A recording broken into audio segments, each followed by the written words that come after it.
नमस्कार. एकाने कॉमेंट टाकली, मजेशीर आहे, पण तिचा फार अर्थ वेगळा होतो आणि जे काही दिवसापूर्वी घडलं त्याच्याबद्दल त्याने एक प्रकारे ही टीका केलेली आहे, ती बऱ्याचशा लोकांच्या लक्षात येईल. ते म्हणतात, मर्याई आमच्या गावाचं जागृत देवस्थान आहे आणि भाषणात त्यांचं नाव घेतलेलं नाही. म्हणजे मरी आईचं नाव भाषणात न घेतल्यामुळे गिरीश महाजन यांनी ताबडतोब राजीनामा द्यावा आणि त्यांचा आम्ही निषेध करत आहोत. मित्रो, ह्या कॉमेंट मागचं राजकारण असं आहे की नाशिकला गिरीश महाजन यांनी जे ध्वजावंदन केलं त्या ठिकाणी त्यांनी त्यांच्या भाषणामध्ये बाबासाहेब आंबेडकर यांचं नाव घेतलं नाही.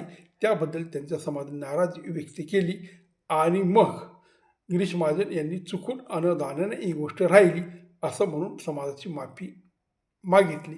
पण ते प्रकरण परत उठलं आणि प्रकाश आंबेडकरसारखे एक विद्वान आणि वकीलसारखे व्यक्तीसुद्धा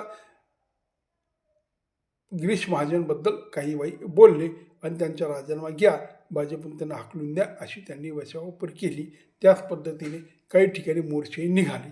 तेव्हा अनावधानाने एखाद्या व्यक्तीचं नाव राहून गेलं त्याबद्दल यांनी ही कॉमेंट केलेली आहे.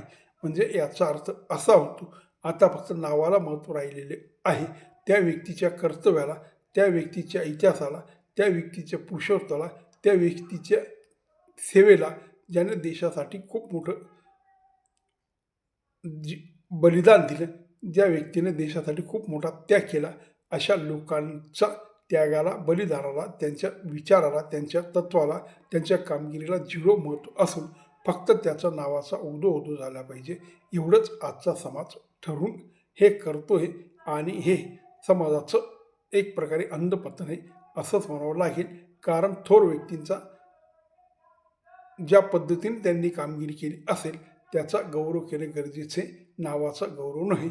पण ते आजच्या काळात बऱ्याचशा समाजात लोकांना कळत नाही. म्हणून या व्यक्तीने मरी आईचं नाव का घेतलं नाही म्हणून गिरीश महाजनचा राजीनामा मागितला. नमस्कार.